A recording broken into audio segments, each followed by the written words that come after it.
स्वर्गस्थ पिता तुम्हार विश्वस्तता तुमको धन्यवाद दूँ।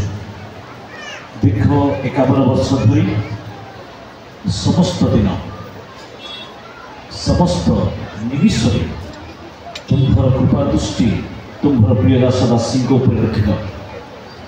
फूल फल प्रभु तुम्हें आशीर्वाद कल। दीर्घ वर्ष तुम्हारी पादर सेवा करने निमंते अवकाश देल। उत्तम स्वास्थ्य आज पर्यंत आम्भमान निमंते तुम्हें रखी आम्भे तुम्हार महत और आश्चर्य नाम धन्यवाद कर। विश्वस्तता प्रभु तुम्हें 51 वर्ष धरी तुम्हें रखिल से विश्वस्तता से जीवन शेष संध्या पर्यंत प्रभु तुम्हें से प्रति रख बोली प्रार्थना कर।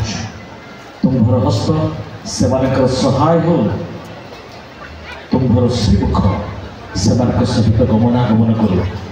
सर्वावस्था तुम दूत मान छाउनी मध्य से सुरक्षित रुहतु एवं तुम्हार सेवारे समस्त को लेकिन आगे बढ़ापी से साहाय्य कर। महिमा गौरव पूजा प्रशंसा तुमको दे प्रभु यीशु नाम प्रार्थना कर। आमेन।